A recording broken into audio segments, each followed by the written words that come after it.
أعوذ بالله من الشيطان الرجيم بسم الله الرحمن الرحيم الحمد لله رب العالمين والصلاة والسلام على رسولنا محمد وعلى آله وأصحابه أجمعين رب اشرح لي صدري ويسر لي أمري واحلل عقدة من لساني يفقه قولي أما بعد Allah'ın kalığымен bugünden бастап bir muamalat bölümüne қатысты кішкентай бір кіріспе жасаймыз.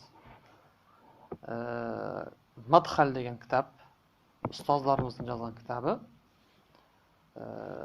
Madhal ila nazariyatil mal, yani товар ұғымы, оны қалай түсінеміз? Wal mulkiyeti, мүлк, иемдену, wal aqd, сауда-саттық, яғни келісім шарттар. Wal ahliya, ол келісім шартқа қандай адамдар кіреді, кімдер жасай алады? Осының барлығын осы кішігірім бір кітабымызда қарастырамыз. Ұстаздарымыздың жазған кітабы өте керемет, жақсы жазған. Фи мазхабил ханафия. Біздің Абу Ханифа рахмахуллаху тааланың мазхабында. Бірінші бөлім аль-фасл ауал фил мал. Мал ұғымы, яғни товар. Мал деген товар деген сөз. Зат. Мал дейді оны. Оның анықтамасы қандай? Біріншіден, мал сөзі ютлақул мал фил луға аля кулли ма тамаллакахул инсан минал ашия. Тілдік мағынасы адам баласының иемденген жаңағы кез келген нәрсеге мал деп айтылады. Тілде. Мысалға, сен бір нәрсе, қолында бір нәрсе болса, тілдік мағынада ол мал деген сөз. Ол сенің малың, затың деген сөз, сенің тауарың деген сөз. Кез келген зат. Яғни ол жерде біз арнайы бір белгілі бір қайт, белгілі бір сипатпен сипаттамаймыз. Ол тілдік мағынасы. Уафил истилах, ал енді осы біздің фықhtағы оның мағынасы не? Мал деген сөздің мағынасы. Тауар. Қай затқа тауар деп айтамыз? Біріншіден, ол екі шарты бар.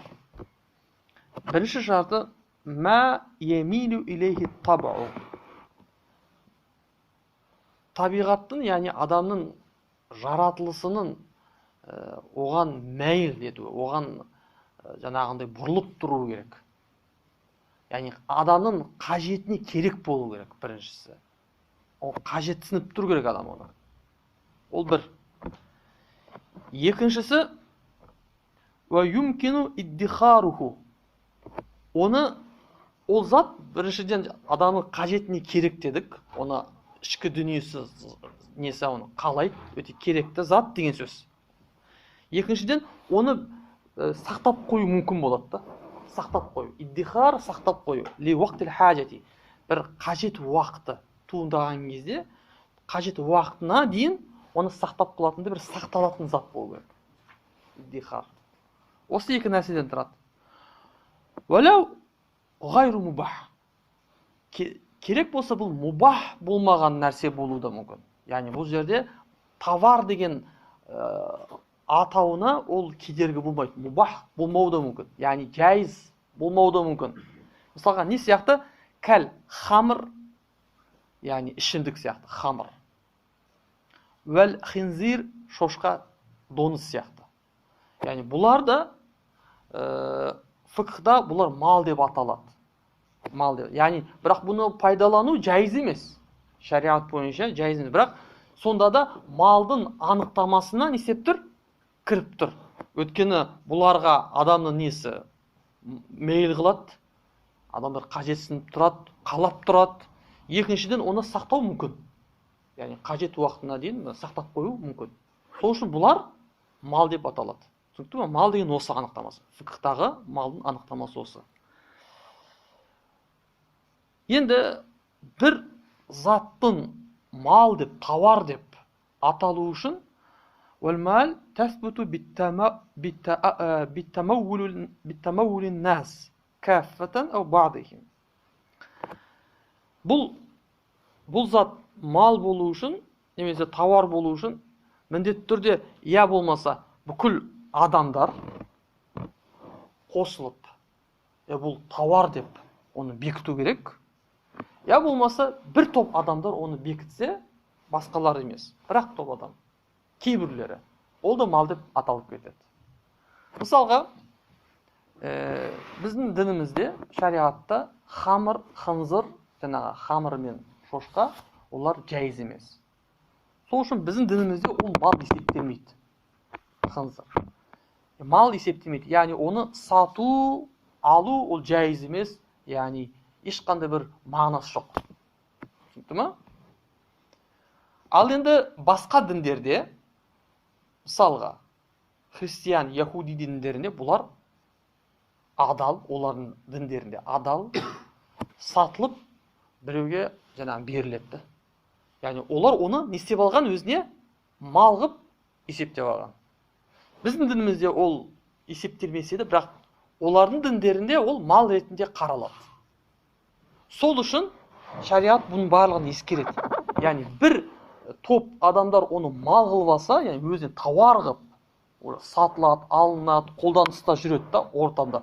Онда ол біздің дінімізде де, яғни толығымен анау шеттелінбейді. Мал деген үкім қалады онда, тауар. Оның кейбір нелері бар, пайдалары бар. Қай жерлерде оның нәтижелері көрінеді, ол енді кітаптарда айтылады. Әзірше біз тек қана анықтама беріп жатырмыз. Түсініктеме, мал деген не, тауар деген не, осыған кіріп жатырмыз. Енді қараңдар. Вә елзіму мин хәзә, осы айтылғаннан кейін керек болады. Аннаху ла будда ли'адди шей малан мин әмрейн. Біз түсіндік, нені түсіндік? Бір заттың мал, тауар деп аталу үшін екі нәрсе керек екен. Біріншісі, оны жаңа мен қысқаша айтып өттім. Мейлу табил инсан. Адам табиғатының не істеуі? Мейл етуі. Ананы керек етуі, қажет етіп тұруы, қалап тұруы, мысалға. Ол бірінші шарт. Екінші, вәддихар ли уақтил хажати. Және де оны сақтау. Яғни қажет уақытына дейін оны сақтап қою. Яғни сақталатын болса, соны сақталуға мүмкін болса, болды. Онда екінші шартта орындалды. Онда біз оны мал деп айтамыз. Фахина изин ма ла емилу илейхи табул инсан. Енді бұл айтылған екі шарт. Түсінікті ғой, екі шарт. Бірінші, табиғатты мейл қылуы, қажет етіп тұру. Екінші, оны сақтау мүмкін болу. Яғни мен мысалға бір затты айталық күзгені сақтағым келсе, оны сақтай алатын болсам, ол мал есептеледі. Бұл екі шарт. Бұдан шығатын нәтиже. Ма ла емилу илейхи табул инсан. Адамның табиғаты мейл қылмаған, қаламаған, қажетсінбеген заттар, демек мал емес деген сөз. Не сияқты? Кебеулихи. Зәр сияқты. Мысалға, зәрді не істемейді? Адамның табиғаты оны қаламайды, керексінбейді, қажетсінбейді. Сол үшін ол еш уақытта, яғни ешқандай жерде, ешқандай бір айталық діндер, ешқандай бір адамдар оны не істемеген, бір мал ретінде көрмеген. Оған мейл жоқ. Сол үшін мал есептемейді. Ла юадду малан. Мал есептемейді. Ва ин амкана иддихаруху. Яғни оны сақтау мүмкін болса дағы, оны сақтауға болады ғой. Бірақ ол адамның табиғаты не істемейді, оған мейл қылмайды. Сол үшін мал ретінде, тауар ретінде есептелмейді еш уақытта. Бихиляфи сирқин. Сирқин көн дейді қазақ. Яғни орысша навоз. Бұл олай емес. Навоз олай емес. Яғни негізі заты нәжас болып есептеледі, ол малдың несі ғой, артығы. Бірақ белгілі бір уақыттан кейін ол шіріп, неге айналады? Көнге айналады. Және де о жерде адамның табиғаты мейл қылады, қажетсінеді, яғни оны адам не істеп тұрады? Яғни оны пайдалануға бір жарамды болады деген сөз ол. Пайдалануға. Не істейді? Адам мысалға огороды бар, огородын құнарлатқысы келсе, не істейді? Ана көнін алып, көн себеді. Дұрыс па? Сол үшін бұл жерде біріншіден адамның несі бар? Мейлі бар оған. Қажетсінеді адам оны. Керек адамға, керекті зат деген сөз. Бір. Екіншіден оны не істеуге болады? Арнайы сақтап қой, иддихар О да мүмкін. Сол үшін навоз біздің жаңағы күн Ханафи мазхабында мал есептеледі. Яғни оны сатып алу, сату, оны пайдалану жайыз деген сөз. Түсінікті ма? Міне. Әлләзи яттахизу фил басатин. Яғни ол қай жерлерде пайдаланылады? Бақшаларда, огородтарда қолданылады. Лианнал мурада, өткені мақсат би мейли табиғи инсан, яғни адамның табиғатының анаған мейл ету, ананың қажетсінуі, керексінуі деген сөзден мақсат не түсінеміз одан? Ән юрида идхалаху фи мулкихи. Демек, оның мағынасы оны өзінің мүлкіне кіргізгісі келуі деген сөз да. Не үшін кіргізгісі, оның мүлкіне алғысы келеді, оны лил интифаи, пайдалану үшін. Яғни пайдалануға жарамды болған заттар. Пайдалануға жарамды. Және оны сен өзінің мүлкіне кіргізгің келеді. Бұл жердегі мейлді мақсат сол. Енді біздің айтып жатқан жаңағы күн, ол осыған кіреді. Дұрыс па? Өйткені сенің қажетіне керек, бір пайдасы бар. Сол үшін оны пайдалану мүмкін болған үшін, ол адам оған, яғни не істейді? Мейл қылады. Табиғаты оған мейл қылады деген сөз. Амма әлбанул әдәмиети. Адам баласының сүттері, сүт. Ва аъдауху. Және де адам баласының ағзалары. Уәддім. Және қан. Фәлә туадду әмуалан. Бұлар еш уақытта мал есептелмейді. Не деген сөз? Демек, бұларды сату жайыз емес.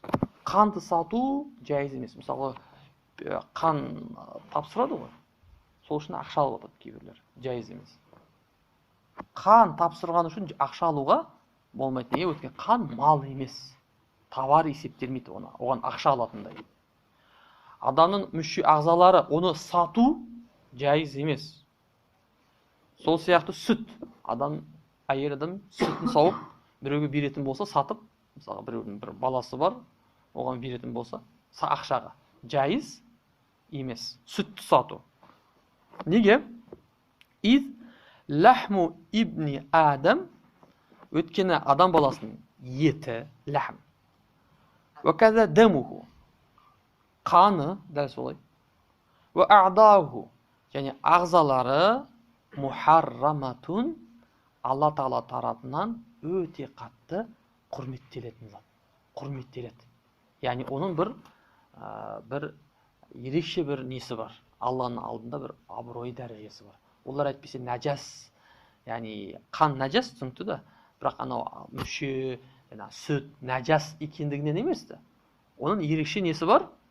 Алланың қасында бір құрметті де өткен зат. Алла құрметті. Сол үшін адам баласының кез келген паршасы оны пайдалану қандай бір түрде болсын жайыз емес. Шашты алып, адам баласының шашы парик жасау жайыз емес. Адам баласының тырнақтарын алып бір нәрсе істеу жайыз емес. Ешқандай бір түрде жайыз емес. Ва иннама убиха интифауха, тек қана, мысалға жаңа айтып отырмыз ғой. Мысалы кей кездерде естіп жатасыздар, біреудің жүрегін біреуге беріпті. Не дейді оны? Трансплантация дей ма? Ауыстыру. Мүше несін алып беру да, мысалға. Немесе қан, проливание кровь, қан беріп жатамыз. Сол сияқты. Бұлар мубах болды. Неге мубах? Ли макани дарурати. Бұл жерде мәжбүрлік бар. Өлім. Мысалға өлім несі бар? Қауіпі бар. Немесе адамның жаңағындай басқа да мысалға үзір болып есептелетінде бір себептері бар. Сол кезде болады.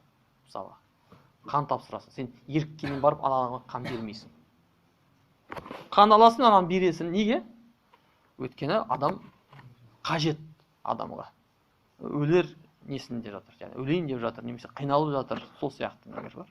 Сол кезде ғана, басқа уақытта еш уақыт жайыз емес. Ешқандай бір түрде қолдану жайыз емес. Бұл мәжбүрлік. Сол үшін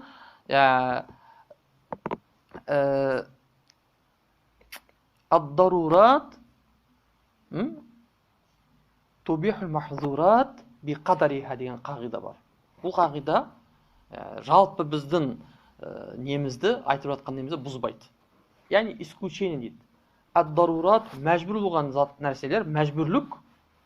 Тубихул махзурат харам болған, тыйым салынған нәрселерді мубах қылады. Қалай? Би қадариха. Қанша керек, сонша ғана. Қанша керек, сонша ғана мубах қылады. Артығын кетті ма? Жайыз емес деген сөз. Ва адаму малиятил албан.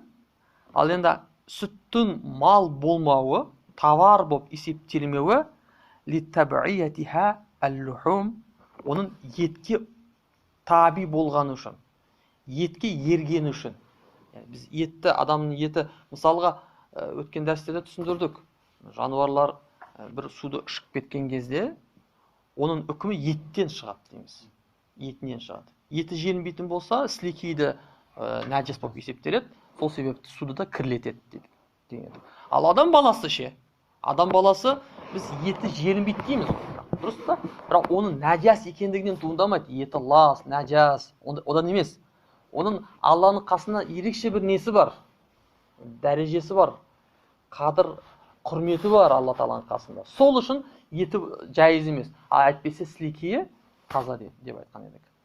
Бұл жерде біз не дейміз?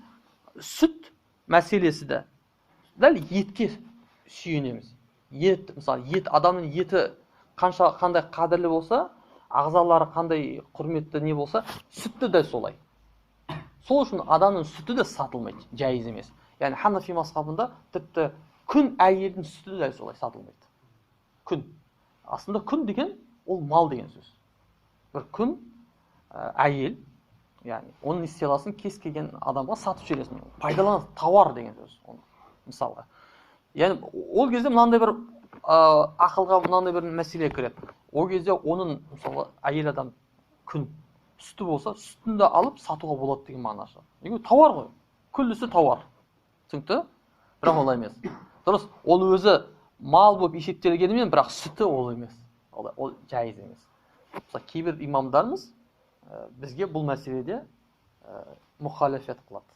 Яғни бізбен бұл мәселеде келіспейді. Имам Шафи күннің сүті, күннің өзі мал болғаннан кейін сүтті, оның сүтті мал дейді, сол сатуға болады. Бізде де жоқ дейміз. Дұрыс, ол күн, оның мал екендігін қабылдаймыз, бірақ ол адам баласы болу, адам болу тұрғысынан ол болмайды дейміз. Адам болу тұрғысынан оның сүті де қадірлі, сату жайыз емес дейміз. Түсінікті ме? Осы жерден көп ихтилафтар шығады. Яғни фиқхты түсіну мәселесі, мәселені мал мәселесі, мазхабаралық ихтилафтар осыдан шығады. Сүт ана болу мәселесі. Сүт ана проблема жоқ.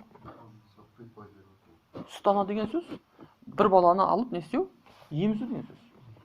Оны шариғат рұқсат етеді. Аслында қиясқа сүйенетін болса жайыз емес. Біз айттық, адам баласының кез келген нәрсесін пайдалану жайыз емес. Сол сияқты шыққан сүтін де басқа біреу не істей алмайды, еме алмайды деген сөз. Жайыз емес. Бірақ бұл жерде біз қиясты тастаймыз. Неге сүйенеміз? Құран аятына сүйенеміз. Құран аяттарында анық айтылып, Бақара сүресінде бар. Яғни хаулейни камилейни. Алай аят?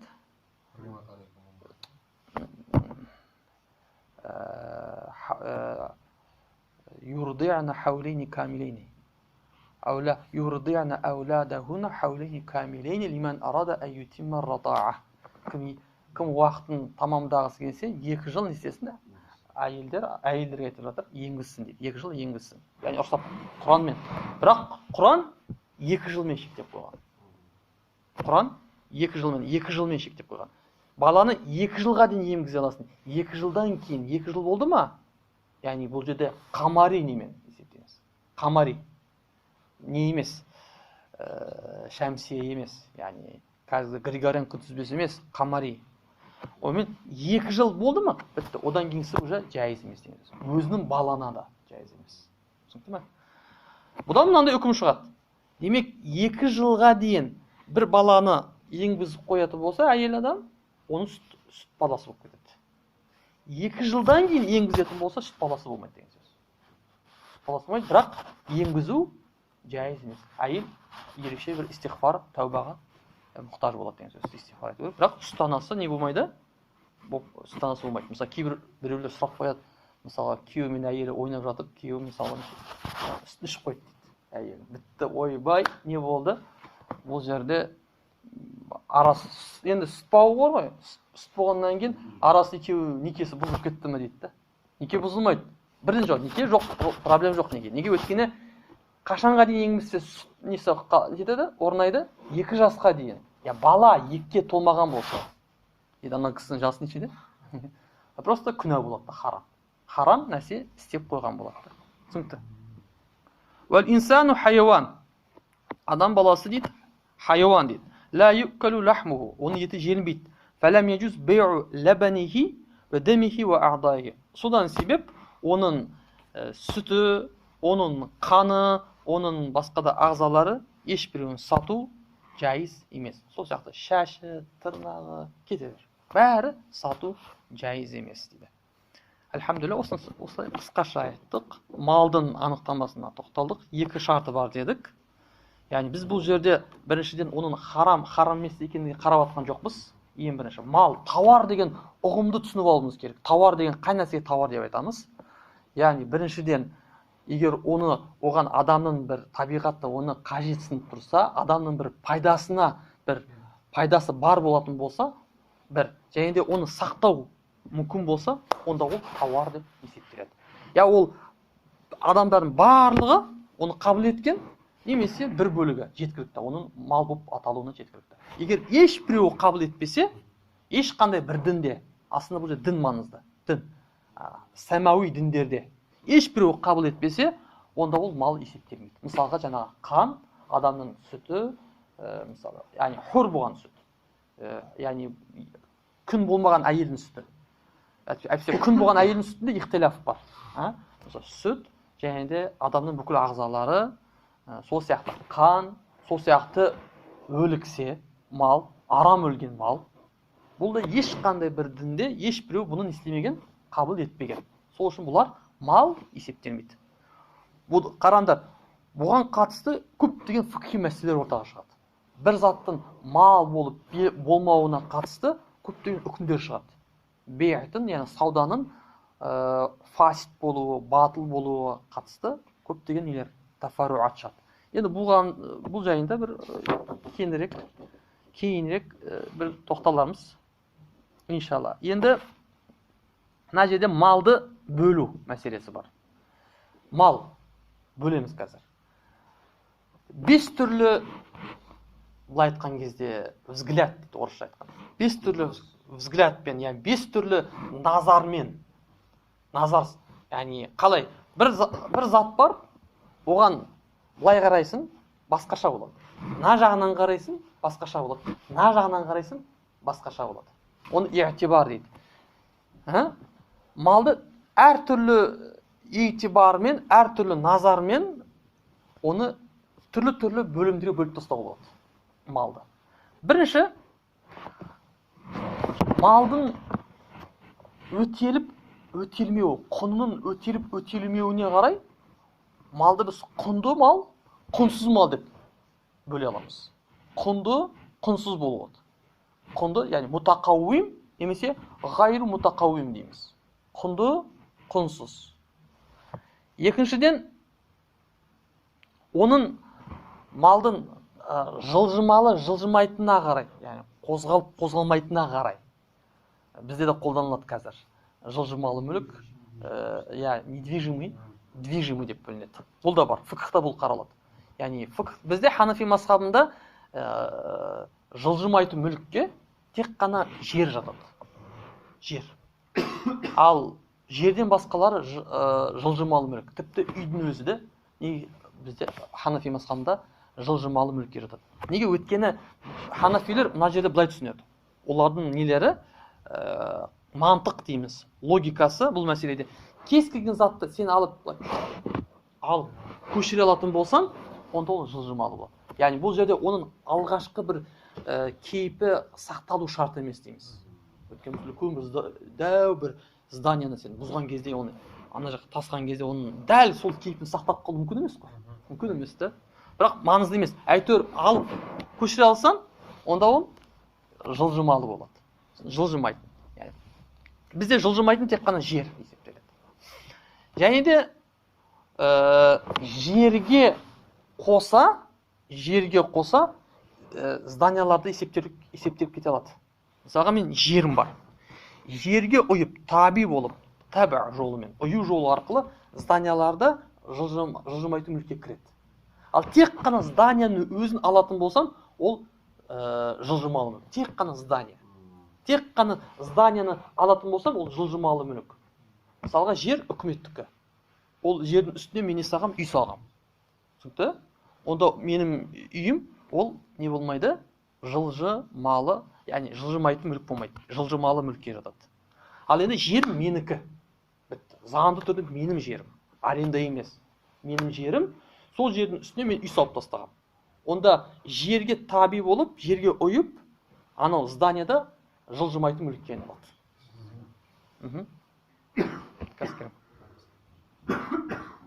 Сосын үшіншісі,